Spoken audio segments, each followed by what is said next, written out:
नमस्कार मित्रों, मैं पुरुषोत्तम कुमार आप सबों का the career planet YouTube channel पर स्वागत करता हूं। हम लोग पिछले 3-4 वीडियो में प्रकाश का परावर्तन देख रहे थे कि पहला चैप्टर जो है 10th का जो पहला चैप्टर है प्रकाश का परावर्तन और अपवर्तन, उसमें से हम पहला पढ़ रहे थे प्रकाश का परावर्तन। उसमें अब तक 5 वीडियो बन चुका है। जिसने जो नहीं देखे हैं वो पिछले वाला वीडियो देख लीजिएगा और ये वाला वीडियो आज होगा। आगे देखते हैं कि क्या क्या है आज, और लाइक और सब्सक्राइब करना नहीं भूलिएगा। साथ ही साथ जो चैनल पर नए हो वह चैनल को सब्सक्राइब करें और बगल में घंटे का बटन होगा, स्विच होगा, उसे दबा दें जिससे कि नए वीडियो का नोटिफिकेशन आप तक पहुंचता रहे। तो चलो चलते हैं। अपने लोग कल पढ़े थे दर्पण, मिरर, आईना, जिसमें अपने लोग चेहरा अपना अपना देखते हैं। कहीं जाने से पहले, कहीं जाना होता है, बरियाती जाना होता है, यहीं कहीं भी जाना होता है। उस आईना के बारे में पढ़े थे कि आईना क्या है। तो आईना क्या था कि चिकनी और चमकीली सतह जो प्रकाश को एक निश्चित नियमानुसार परावर्तित कर देता है, उसे क्या कहते हैं, दर्पण कहते हैं। दर्पण का कल प्रकार पढ़े थे कि दर्पण 3 प्रकार का होता है, समतल दर्पण, गोलीय दर्पण और पराबोलिक दर्पण। उसमें से पढ़ लिए थे कुछ। समतल दर्पण क्या था, तो जिसका परावर्तक सतह समतल हो, जिस दर्पण का परावर्तक सतह समतल हो उसे क्या कहते हैं, समतल दर्पण, प्लेन मिरर, समतल दर्पण। उसके बाद पढ़े थे गोलीय दर्पण।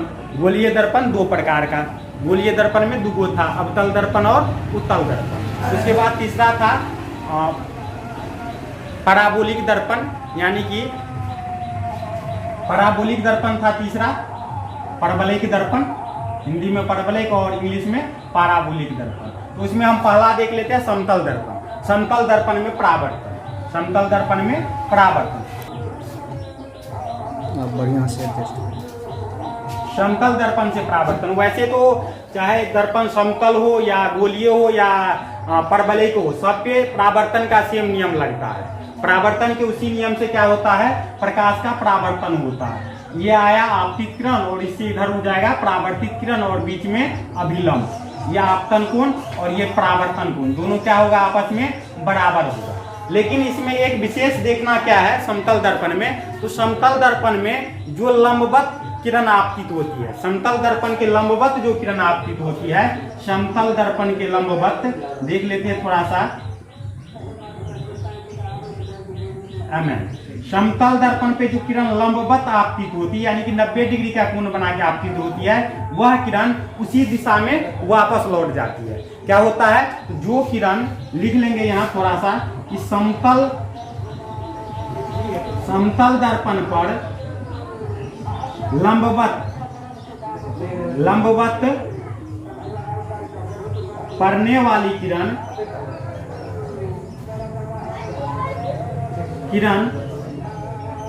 वापस उसी पथ पर लौट जाती है, उसी पथ पर लौट जाती है। यानी कि समतल दर्पण के परावर्तन में मेरे को ये विशेष रूप से पढ़ना क्या है कि अगर समतल दर्पण पर लंबवत कोई किरण पड़ती है, आपतित होती है, कोई भी किरण लंबवत आपतित किरण होती है, तो उसी पथ पर पुनः वापस लौट जाती है। बस ये पढ़ना था। आगे अब हमें पढ़ना है कि समतल दर्पण में प्रतिबिंब कैसे बनता है, इमेज, फोटो, जिसे अपने लोग क्या कहते हैं, फोटो। आईना में जब चेहरा देखते हैं, प्रतिबिंब क्या है, जब किसी बिंदु स्रोत से आती प्रकाश की किरण दर्पण पर परावर्तन के बाद जिस बिंदु पर मिलती है या जिस बिंदु से आती हुई प्रतीत होती है, उस बिंदु स्रोत का प्रतिबिंब कहते हैं। प्रतिबिंब देख लेते हैं, परिभाषा थोड़ा सा याद रखना है। प्रतिबिंब,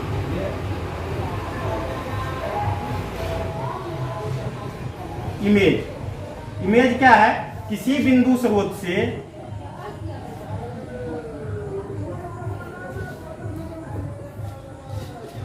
से आती प्रकाश की किरण, किसी बिंदु स्रोत से आती प्रकाश की किरण दर्पण से परावर्तन के बाद जिस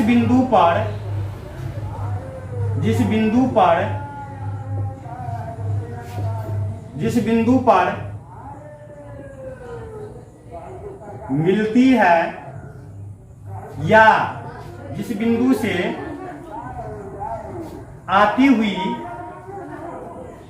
प्रतीत होती है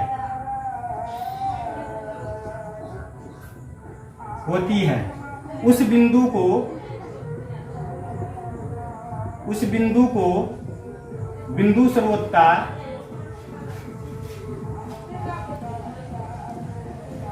प्रतिबिंब कहते हैं।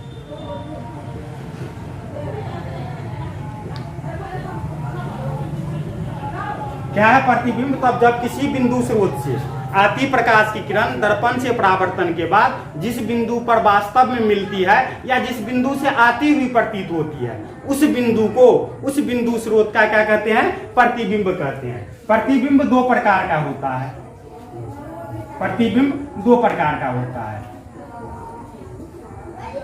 प्रतिबिंब पहला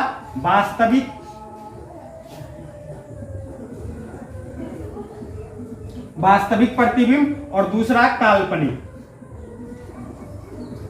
काल्पनिक या आभासी।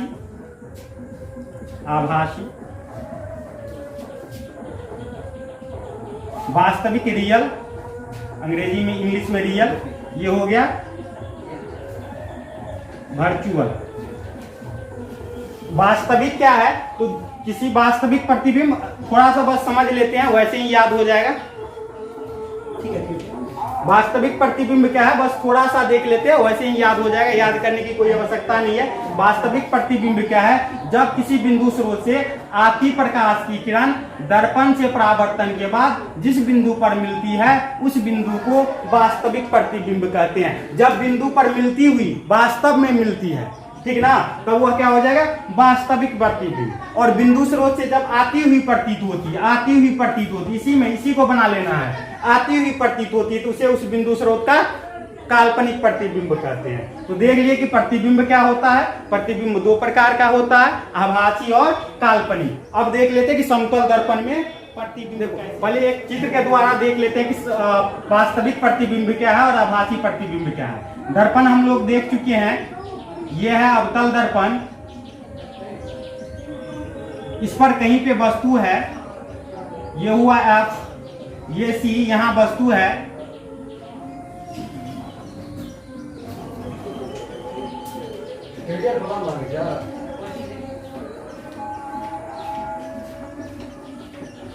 ये भी वस्तु है जिसका A डैश B डैश क्या है? वास्तविक प्रतिबिंब। यह दिखता है किसका? वास्तविक प्रतिबिंब। ये क्या है? वास्तविक प्रतिबिंब। अब काल्पनिक प्रतिबिंब का देख लेते हैं इमेज थोड़ा सा। समतल दर्पण में देख लेते हैं, ये समतल दर्पण है।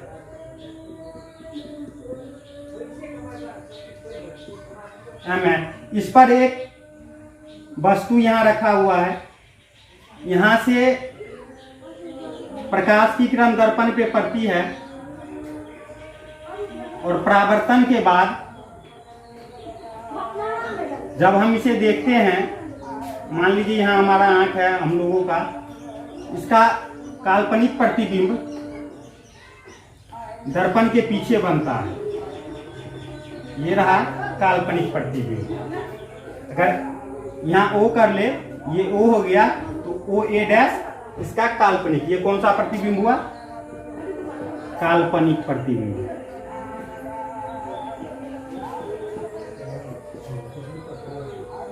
तो अब स्पष्ट हो जाएगा,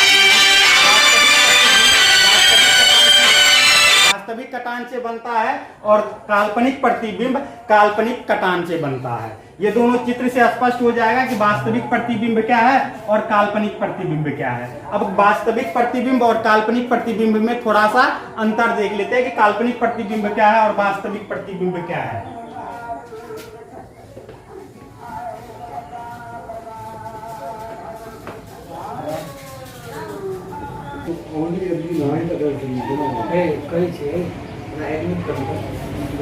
वास्तविक प्रतिबिंब और काल्पनिक प्रतिबिंब में अंतर देख लेते हैं क्या क्या है। तो वास्तविक प्रतिबिंब वास्तविक कटान से बनता है। पहला अंतर क्या है, ये वास्तविक कटान से बनता है, वास्तविक कटान से बनता है, वास्तविक कटान से। ये काल्पनिक कटान से बनता है। प्रकाश के किरणों के वास्तविक कटान से बनता है और ये प्रकाश के किरणों के काल्पनिक कटान से बनता है। 2 नंबर, वास्तविक प्रतिबिंब हमेशा उल्टा होता है। हमेशा क्या होता है, उल्टा होता है। जबकि काल्पनिक प्रतिबिंब हमेशा सीधा होता है। काल्पनिक प्रतिबिंब क्या होता है, हमेशा सीधा होता है। नंबर 3, वास्तविक प्रतिबिंब दर्पण के सामने बनता है। दर्पण के सामने। जबकि आभासी कहां बनता है, दर्पण के पीछे बनता है। नंबर 4, पहला देखें कि वास्तविक कटान से मिलता है, किरणों के प्रकाश के किरणों के वास्तविक कटान से बनता है। ये काल्पनिक कटान से बनता है, हमेशा उल्टा बनता है। काल्पनिक हमेशा सीधा बनता है, दर्पण के सामने बनता है और ये दर्पण के पीछे बनता है। ठीक, अब हम देख लेते हैं चौथा क्या है।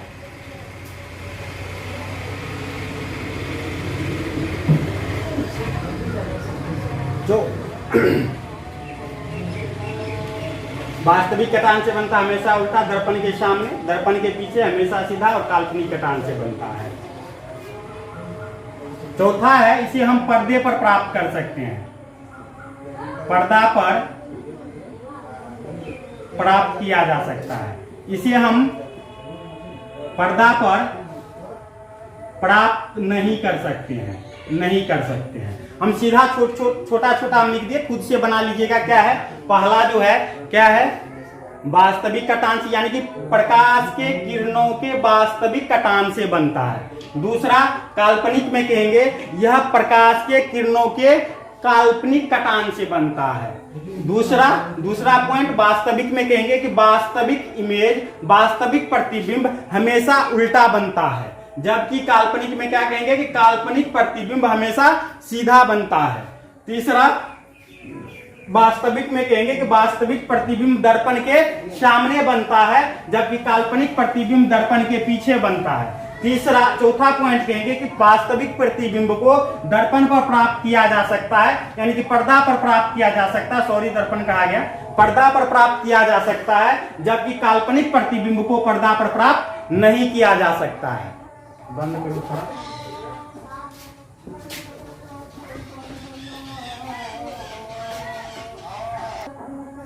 अब देख लेते हैं कि समतल दर्पण से बने प्रतिबिंब की गुण क्या क्या होता है। समतल दर्पण में जो प्रतिबिंब बनता है उसका गुण क्या क्या है, या वह किस प्रकार का बनता है। लिख लेते हैं, समतल दर्पण में बने प्रतिबिंब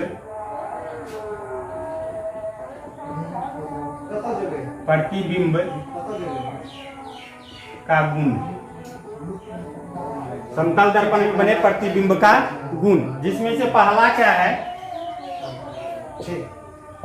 है कि प्रतिबिंब आभासी बनता है। पहला क्या है, आभासी प्रतिबिंब बनता है, आभासी बनता है। ठीक, जब आभासी बनता है तो इसे हम पर्दे पर प्राप्त नहीं कर सकते हैं, पर्दा पर प्राप्त नहीं कर सकते हैं। जब काल्पनिक बनता है तो जानते हैं काल्पनिक प्रतिबिंब क्या होता है, हमेशा सीधा होता है। इसीलिए समतल दर्पण में जो प्रतिबिंब बनता है वो क्या होता है, हमेशा सीधा होता है। नंबर 4, प्रतिबिंब का आकार और वस्तु का आकार क्या होता है, बराबर होता है। प्रतिबिंब का आकार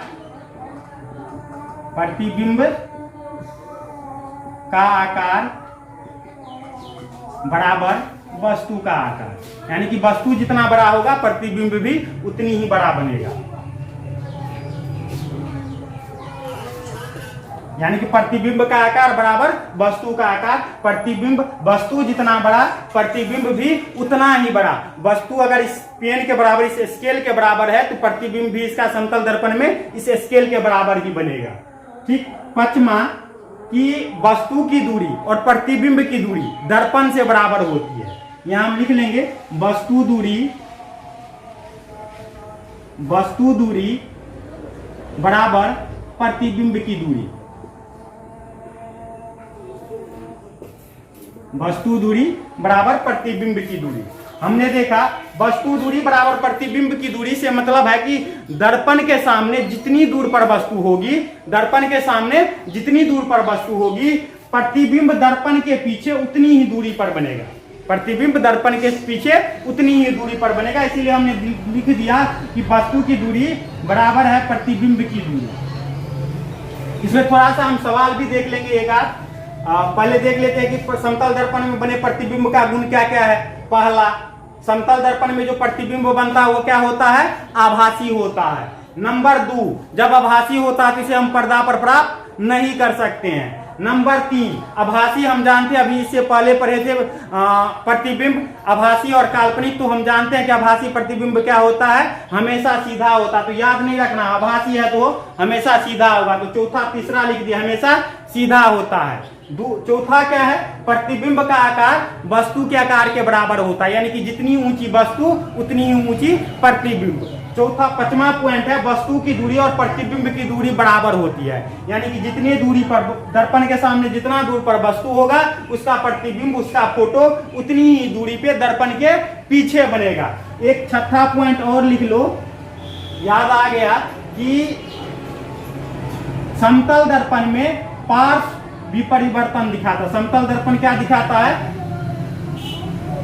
समतल दर्पण पार्श्व विपरिवर्तन दिखाता है।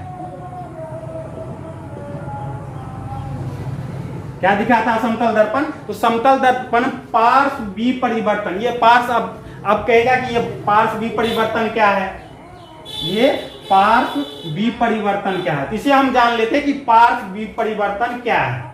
अगर हम दर्पण के सामने कुछ इस प्रकार का वस्तु रखेंगे,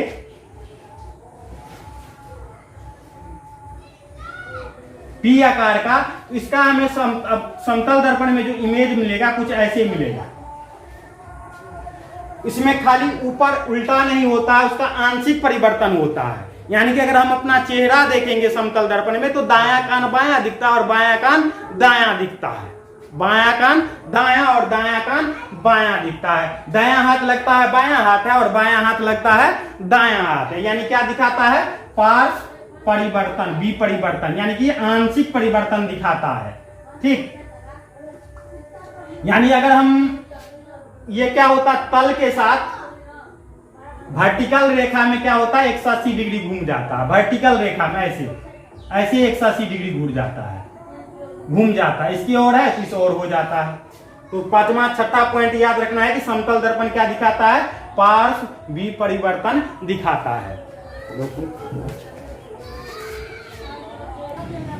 अभी तक अपने लोगों ने समतल दर्पण देखा, अब देख लेते हैं गोलीय दर्पण। गोलीय दर्पण,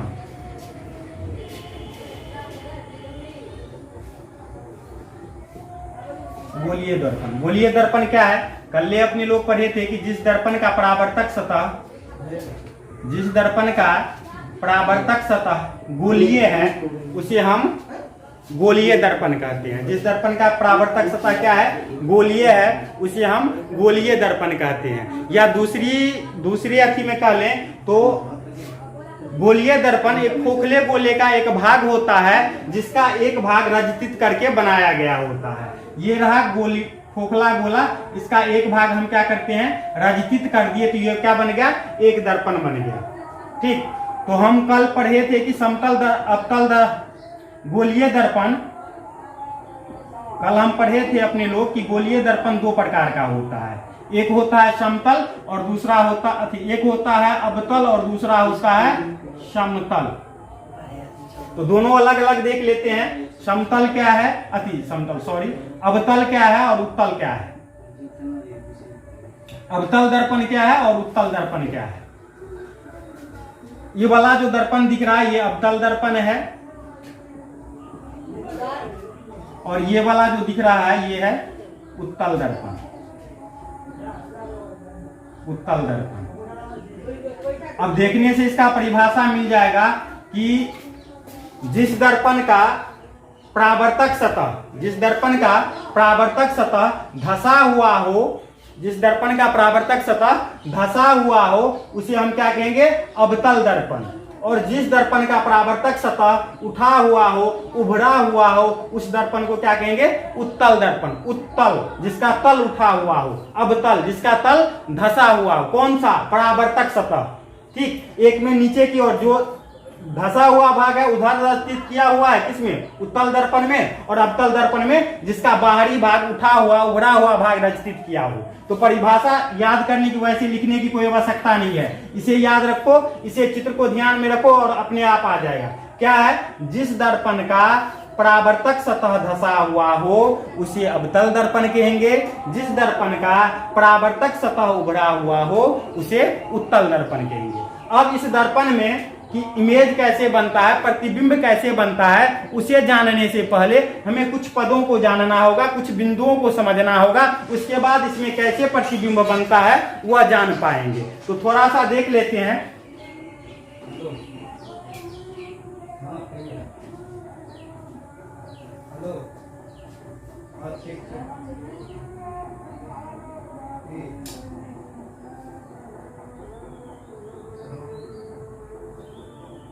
दो तीन चीज हमें देखना होगा, क्या क्या है तो देख लेते हैं थोड़ा सा।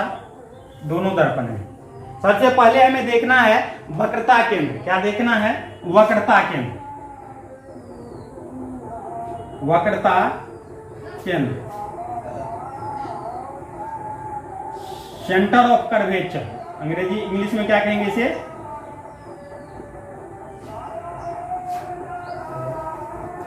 Centre of curvature. Centre of curvature, centre of curvature क्या है, वक्रता केंद्र क्या है। तो दर्पण जिस खोखले गोले का भाग होता है, गोलीय दर्पण जिस खोखले गोले का भाग होता है, उस गोले के केंद्र को क्या कहते हैं, वक्रता केंद्र कहते हैं। उस गोले के केंद्र को क्या कहते हैं, वक्रता केंद्र को कहते हैं। इसमें ये इस गोले का केंद्र है, इसे क्या कहेंगे हम, वक्रता केंद्र कहेंगे। वक्रता केंद्र, इसमें ये वाला वक्रता केंद्र। इसका हम परिभाषा लिखा हो पीडीएफ के रूप में प्रोवाइड कर देंगे आगे, बस अभी समझ लेना है कि वक्रता केंद्र क्या है। तो जो गोलीय दर्पण होता है ना, गोलीय दर्पण के, गोलीय दर्पण का मान, गोलीय दर्पण जिस खोखले गोले का भाग होता है उस गोले के केंद्र को वक्रता केंद्र कहते हैं। क्या कहते हैं, वक्रता केंद्र कहते हैं। इस गोले का केंद्र ये रहा तो ये हो गया वक्रता केंद्र, इस वाले दर्पण का केंद्र ये रहा तो ये हो गया वक्रता केंद्र। दूसरी बात, ध्रुव। ध्रुव यानी कि पोल। ये पोल क्या है, तो दर्पण के केंद्र को, दर्पण के केंद्र को हम पोल कहते हैं, यानी कि ध्रुव कहते हैं। या दर्पण का जो मध्य बिंदु है, दर्पण ये रहा, दर्पण यहां से लेकर यहां तक, इस दर्पण के मध्य बिंदु को क्या कहेंगे, ध्रुव कहेंगे। दर्पण की मध्य बिंदु को क्या कहना है, ध्रुव कहना है। इसमें ये हो गया ध्रुव। इसे प्रायः P द्वारा सूचित किया जाता है। ध्रुव को किस चीज से दिखाया जाता है, P से सूचित किया जाता है, P से दिखाया जाता है। इसे वक्रता केंद्र को, वक्रता केंद्र को C से, वक्रता केंद्र को C से दिखाया जाता है, C से सूचित किया जाता है।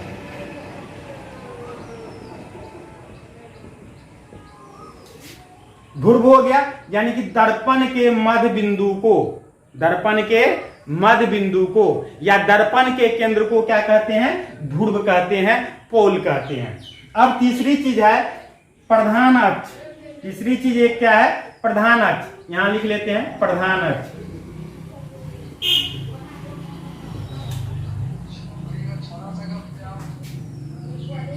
Principal axis, principal axis principal अक्ष प्रधान अक्ष क्या है, तो हमें बस थोड़ा सा दिमाग लगाना। प्रधान अक्ष क्या है, ध्रुव और वक्रता केंद्र को मिलाने वाली रेखा को, ध्रुव और वक्रता केंद्र को मिलाने वाली रेखा को क्या कहते हैं, प्रधान अक्ष कहते हैं। ये रहा ध्रुव, इसमें ये वाला ध्रुव, ध्रुव और दर्पण के वक्रता केंद्र, ये वाली जो रेखा दिख रहा है, ये वाला ध्रुव और वक्रता केंद्र को मिलाने वाली रेखा, ये क्या हो गया, प्रधान अक्ष या मुख्य अक्ष कह सकते हैं इसे, प्रधान अक्ष। ये हो गया प्रधान अक्ष। तो हम लोगों ने अभी तीन चीज देखा, क्या, वक्रता केंद्र, वक्रता केंद्र क्या है, तो दर्पण जिस खोखले गोले का भाग होता है उसके केंद्र को वक्रता केंद्र कहते हैं। दूसरा है ध्रुव, दर्पण के केंद्र को ध्रुव कहते हैं। तीसरी बात पर है कि प्रधान अक्ष, प्रधान अक्ष क्या है, तो ध्रुव और दर्पण के वक्रता केंद्र को मिलाने वाली रेखा को प्रधान अक्ष कहा जाता है। एक चौथी चीज और याद रखना है, क्या चीज, द्वारक, द्वारक, पार्चर, ये क्या है, द्वारक क्या है, तो द्वारक बस याद रखना, दर्पण की जो चौड़ाई है ना, यहां से लेकर यहां तक की ये जो चौड़ाई है, ये वाली चौड़ाई, या इस दर्पण में देख लेंगे तो यहां से लेकर यहां तक की जो चौड़ाई है, दर्पण की चौड़ाई को द्वारक कहते हैं। बस याद रखना है, दर्पण की जो चौड़ाई है, चौड़ाई, चौड़ाई, ये वाली चौड़ाई, उसे हम क्या कहेंगे, दर्पण का द्वारक कहेंगे। तो आज की वीडियो में बस इतना ही। वीडियो अगर पसंद आए तो लाइक एवं शेयर करें, अगर चैनल पे नए हैं तो उसे सब्सक्राइब कर ले, आगे बढ़ाएं। नमस्कार, आगे अब कल देखेंगे आगे की।